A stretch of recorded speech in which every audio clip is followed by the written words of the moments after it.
श्रीमद्भागवत नवम स्कंध तृतीय अध्याय सर्जाति वसानु चरित तृतीय अध्याय वर्णित।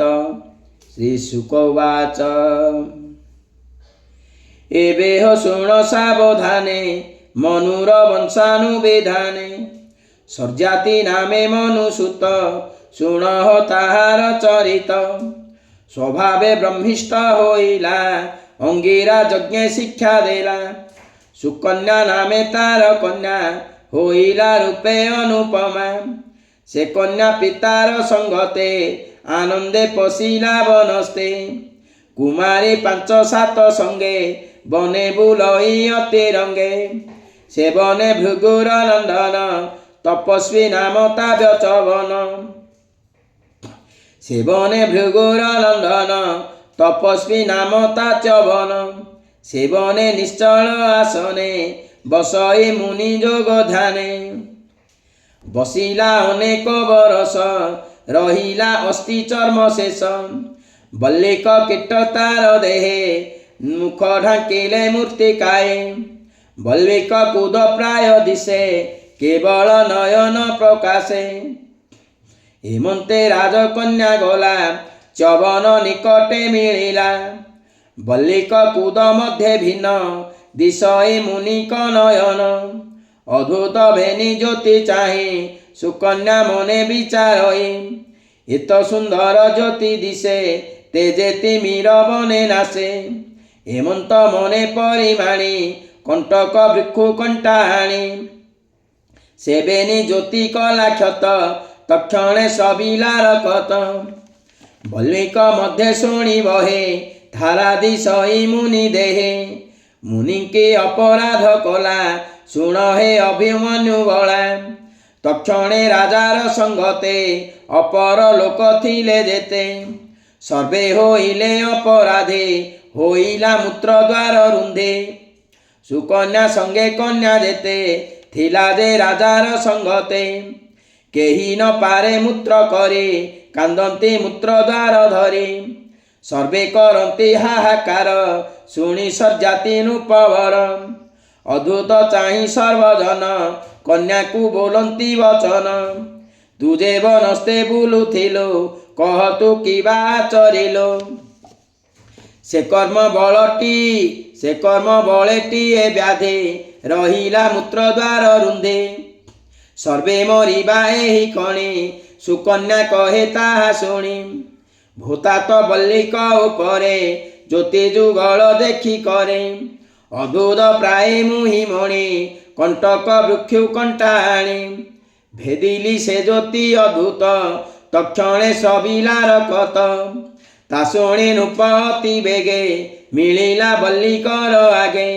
संभ्रमे बेनिकर जोड़ी कहे बल्लिक तले पड़े।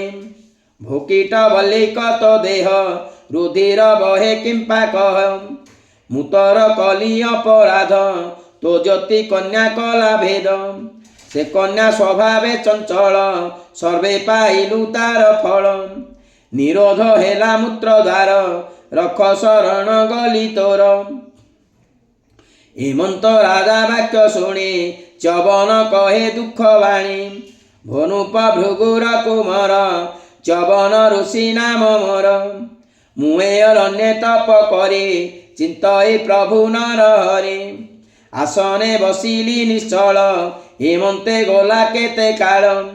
बल्लिक कीटम शरीरे मांसरु धीर भक्षी करे खरे।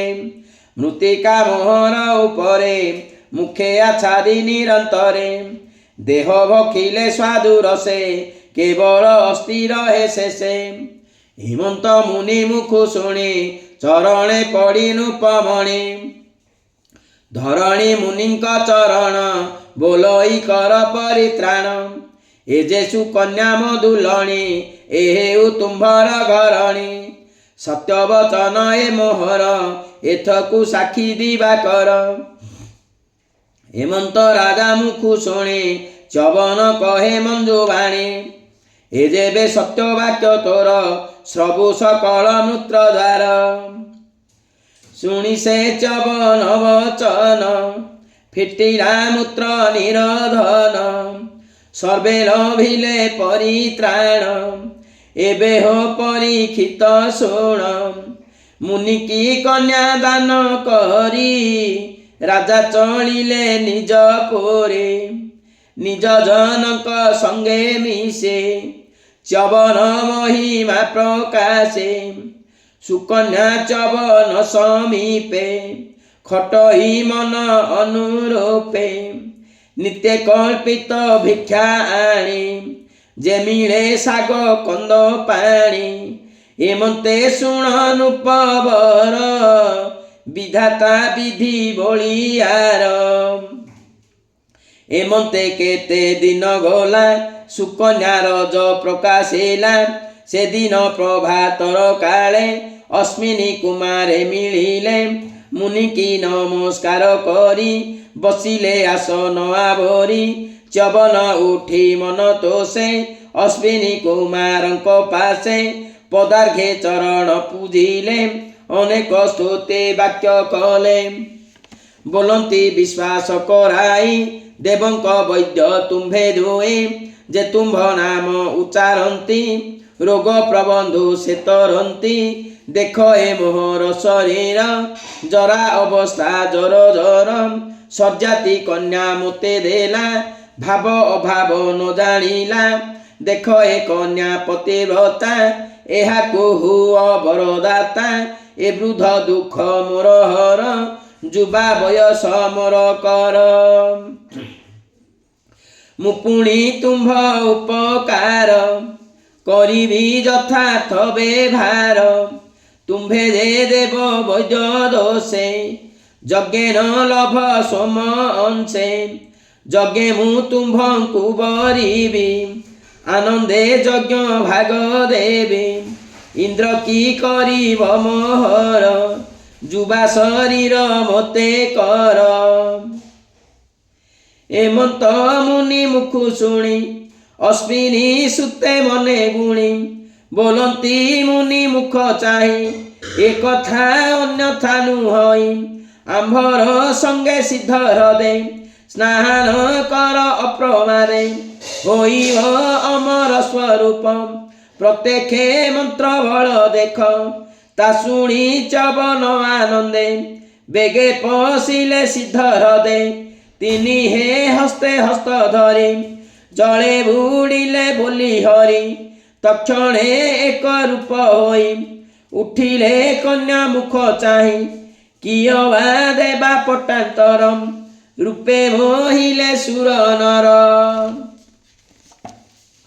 ସେ କନ୍ୟାଟିରେ ଚାହିଁଥିଲା ନିଜ ସ୍ୱାମୀ କି ନ ଚିହ୍ନିଲା ବିକଳେ ହୋଇ ଛନ ଛନ ଅନାଇ ତାହାଙ୍କ ବଦନ କର ଯୁଗଳ ମୁଣ୍ଡେ ଦେଇ ବୋଲଇ କର ତ୍ରାହି ତ୍ରାହି ମୁଁ ଦେବେ ସତ୍ୟ ପତିବ୍ରତା ନିକଟେ ଦିଅ ମୋର ଭର୍ତ୍ତା ଅଶ୍ମିନୀ ସୁତେ ତାହା ଶୁଣି ସ୍ୱାମୀ କି ଦେଲେ ତାର ଆଣି ମୁନି କି ନମସ୍କାର ହୋଇ ସ୍ୱର୍ଗେ ଚଳିଲେ ବେନି ଭାଇ ଶୁଣ ପରୀକ୍ଷିତ ହେବେ ସର୍ଜାତି ଯଜ୍ଞର ଆରମ୍ଭେ ଚ୍ୟବନ ଆଶ୍ରମ ମିଳିଲା ନୟନେ ଅଦ୍ଭୁତ ଦେଖିଲା ନିଜ କନ୍ୟାର ପାଶେ ବସେ ଅଛି ପୁରୁଷେ ତେଜ ରାଶି ସୁକନ୍ୟା ଆସି ପିତା ପାଦେ ସ୍ୱଭାବେ ନମିଲା ଆନନ୍ଦେ ତାହାକୁ କଲ୍ୟାଣ ନ କରି କନ୍ୟାକୁ ବୋଲେ କୋପ ଭରେ ଅଦ୍ଭୁତ କର୍ମ ଏ ତୋହର ଅତ୍ୟନ୍ତ ବୃଦ୍ଧ ତୋର ଭର ତାର ଚରଣ ସେବା ଛାଡ଼ି ଯୁବା ପୁରୁଷେ ମନ ବଢ଼ି କେମନ୍ତେ ବଳିଲା ତ ମତେ ସଂସାରେ ହୋଇଲୁ ଅସତେ କୂଳ ଦୂଷଣ କର୍ମ କଲୁ ବୃଦ୍ଧ ସ୍ୱାମୀଙ୍କୁ ଉପେକ୍ଷିଲୁ ଯାର ପୁରୁଷେ କଲୁ ମତେ ଏ ବଡ଼ ତୋହର ଅନିତେ ଉଭୟ କୂଳ କଲୁ ନାଶ ପର ପୁରୁଷେ ତ ବିଶ୍ୱାସ ଏ କର୍ମେ ପିତା ପତି ବଂଶ ନରକେ କରାଇଲୁ ବାସ ଏମନ୍ତ ପିତା ବାକ୍ୟ ଶୁଣି ହସି ବୋଲଇ ତା ଦୁଲଣି ଭୂତାତ ଭ୍ରାନ୍ତି ତୁ ନ କର ଏହିଟି ମୋର ନିଜ ବର ଏମନ୍ତ ପିତାର ଗ୍ରତେ ସର୍ବ କହିଲା ଆଦ୍ୟ ପ୍ରାନ୍ତେ ଯେମନ୍ତେ ସ୍ୱର୍ଗ ବୈଦ୍ୟ ଆସେ ସୁନ୍ଦର କଲେ ଜଳେ ପଶେ ବୃଦ୍ଧକୁ ଯୁବା ରୂପ କଲେ ରଥ ଆରୋହୀ ସ୍ୱର୍ଗ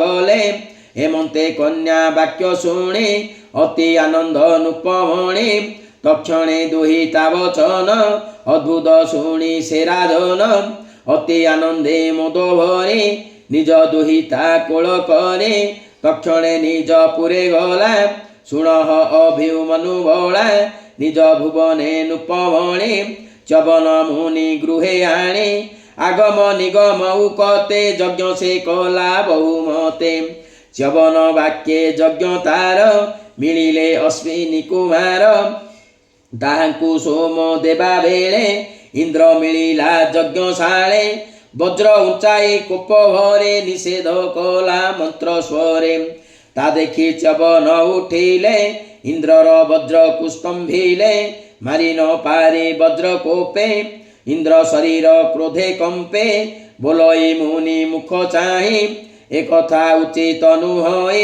ଯଜ୍ଞେ ଏହାଙ୍କ ଭାଗ ନାହିଁ ଆହୁତି ଦେଉ କାହିଁ ପାଇଁ ଚ୍ୟବନ ବୋଲେ ଇନ୍ଦ୍ର ଚାହେଁ ସତ୍ୟ ଯେ କରି ଅଛି ମୁହିଁ ଏ ଯହୁଁ ଯୁବା କଲେ ମୋତେ ଆହୁତି ଦେବି ଯଜ୍ଞ ଅନ୍ତେ ଯଜ୍ଞର ଶେଷ ଭାଗ ପାଇ ସନ୍ତୋଷ ହେବେ ବେନି ଭାଇ ବ୍ୟାଧି ନାସିବେ ଯଜମାନେ ହେମନ୍ତେ ଚ୍ୟବନ ବଚନେ ତୋଷ ହୋଇଲା ସୁରନାଥ ମୁନି ଛାଡ଼ିଲେ ତାର ହସ୍ତ ସେଦିନୁ ସର୍ବ ଦେବେ ଯଜ୍ଞେ ତାଙ୍କୁ ସ୍ଥାପିଲେ ହବିର୍ଭାଗେ ଶେଷେ ସେ ସୋମ ଭାଗ ପାନ୍ତେ ଏବେ ହୋ ଶୁଣ ନରପତେ ହେମନ୍ତ ଯଜ୍ଞ କର୍ମ ଫଳେ ପୁତ୍ରେ ଜନ୍ମିଲେ ରାଜା କୁଳେ ଅତି ସୁନ୍ଦର ଅନୁପମ ଶୁଣଃ ପୁତ୍ରଙ୍କର ନାମ ଉତ୍ତାନ ବରହିଆନର୍ତ ତୃତୀୟ ଭୂରି ସେନ ଜାତ ସଜାତି ପୁତ୍ରେ ମହାତେଜେ ପ୍ରଜା ପାଳିଲେ ଶୁଭେ ରାଜେ ଆନର୍ତ ନାମେ ମଧ୍ୟ ସୁତ ଶୁଣଃ ତାହାଙ୍କ ଚରିତ ସେ ନିତ୍ୟ ହରି ସେବା କରେ ତାହାର ପତ୍ନୀର ଉଦରେ ରେବତ ନାମେ ପୁତ୍ର ଜାତ ହୋଇଲା ଅତି ବଳବନ୍ତ ସମୁଦ୍ର ମଧ୍ୟେ ପୁର କଲା ତା ନାମ କୁଶସ୍ଥଳୀ ଦେଲା ସେ ରାଜେ ବସି ଦିନା କେତେ ଭୋଗ ଭୁଞ୍ଜିଲା ମନ ସୁସ୍ତେ ନିତ୍ୟ ସେ ବିଷ୍ଣୁକୁ ଚିନ୍ତଇ ତାହାର ଶତ୍ରୁ ନାହିଁ କେହି ତାହାର ଶହେ ପୁତ୍ର ଜାତ ତାହାଙ୍କ ମଧ୍ୟେ ଜ୍ୟେଷ୍ଠ ଭ୍ରାତ କକୁହ୍ନି ନାମ ତାର ହୋଏ ଇନ୍ଦ୍ର କମ୍ପଇ ଯାର ଭଏ ରେବତୀ ନାମେ କନ୍ୟା ତାର ସୁନ୍ଦରେ ନାହିଁ ପଟାନ୍ତର ସେ କନ୍ୟା ଘେନି ଅତି ଦୁଃଖେ ଆସି ମିଳିଲେ ବ୍ରହ୍ମଲୋକେ ଭୂମିରେ ନୃପତି କୁମର ଯେତେ ମିଳିଲେ ତାକୁ ବର ତାଙ୍କୁ ନ ଦେଲା କୁଳ ଶ୍ରେଷ୍ଠେ ମିଳିଲା ବ୍ରହ୍ମାଙ୍କ ନିକଟେ ସେ ବ୍ରହ୍ମା ଘେନି ମହାଜନ କରଇ ବିଷ୍ଣୁଙ୍କ କୀର୍ତ୍ତନ କ୍ଷଣେ ରହିଲା ତାକୁ ଦେଖେ ସେ ଧାତା କୀର୍ତ୍ତନ ଉପେକ୍ଷେ ତକ୍ଷଣେ ଚାହିଁ ତା ବଦନ ବୋଲନ୍ତି ମଧୁର ବଚନ କିମ୍ପା ଅଇଲୁ ବ୍ରହ୍ମଲୋକେ ଏ କନ୍ୟା ଘେନି ମନ ଦୁଃଖେ ବ୍ରହ୍ମା ବଚନେ ଦଣ୍ଡଧାରେ ଚରଣେ ନମସ୍କାର କରି ବୋଲଇ ଅତି ଦୁଃଖ ଭରେ ଏ କନ୍ୟା ଦେବୀ କେଉଁ ବରେ ଏ କଥା ରାଜା ମୁଖ ଶୁଣି ହସି ବୋଲନ୍ତି କୁଶ ପାଣି ଅଦ୍ଭୁତ କଥା ଏ ତୋହର ଭୂମିରେ ନ ବନିଲୁ ବର ଯା କଥା ଅଇଲୁ ତୁ କହି ଭୂମିରେ ତାଙ୍କ ବଂଶ ନାହିଁ ବ୍ରହ୍ମାଣ୍ଡ ମଧ୍ୟେ କାଳ ବଳେ ଅନେକ ଯୁଗ ବହିଗଲେ ସେ ପୁତ୍ର ନାତି ତାଙ୍କ ଥିଲେ କାଳର ବଳେ ନାଶ ଗଲେ ସେ ଗୋତ୍ର ନାହିଁ ରବି ତଳେ ଶୁଣ ହେ ଯେତେ ଯୁଗ ଗଲେ ପ୍ରଚଣ୍ଡ କାଳ ଲୀଳା ବଳେ ବିଷ୍ଣୁ ବିହରେ ରବି ତଳେ ଶପଥ ବିଂଶ ଚତୁର୍ଯୁଗ ଭୂମିରେ କାଳ କଲା ଭୋଗ ଅଧିକ 3 ଯୁଗ ଗଲା କଳି ଆଗମ ଆସି ହେଲା ଦ୍ୱାପର ଯୁଗ ଅବସାନ ଏବେ ତୁ ଶୁଣ ମୋ ବଚନ ଭାରାରେ ନିବାରଣ ଅର୍ଥେ ବିଷ୍ଣୁ ଜନ୍ମିଲେ ଏ ଜଗତେ ଦେବକୀ ଗର୍ଭେ ଦେହ ବହି ନୀଳ ଧବଳ ରୂପ ହୋଇ ଅନନ୍ତ ବଳଭଦ୍ର ରୂପେ ଜନ୍ମ ଲଭିଲେ ମୋହ କଳ୍ପେ ଏ କନ୍ୟା ରତ୍ନ ତାଙ୍କୁ ଦେଇ ଭବସାଗରୁ ତର ତୁହେ ଏମନ୍ତ ବ୍ରହ୍ମା ମୁଖ ଶୁଣେ ଆନନ୍ଦ ମନେ ନୃପମଣି ତକ୍ଷଣେ ନିଜ ପୁରେ ଗଲା ଶୁଣ ହୋ ଗୋବିନ୍ଦର ଲୀଳା ତାହାର ଯେତେ ଭ୍ରାତା ଥିଲେ ଯକ୍ଷଙ୍କ ଭয়ে ପଳାଇଲେ ସେ କନ୍ୟା ବଳ ଦେବେ ଦେଇ ଆନନ୍ଦେ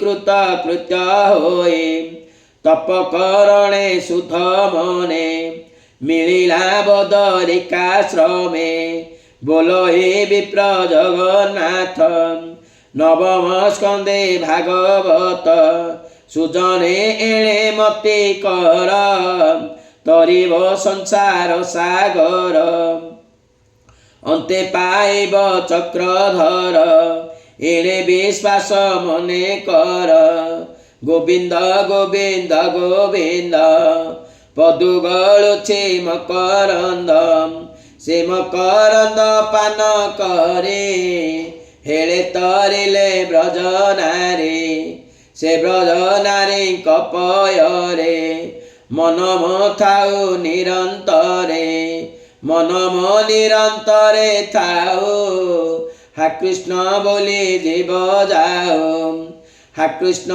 बोले जाओ जीव मोते उद्धार वासुदेव। इति श्रीमद्भागवते महापुराणे परमहंस संहितायां नवम स्कंदे सर्जाति वंशानुचरिते तृतीयोऽध्यायः। जय जगन्नाथ जय जय जगन्नाथ।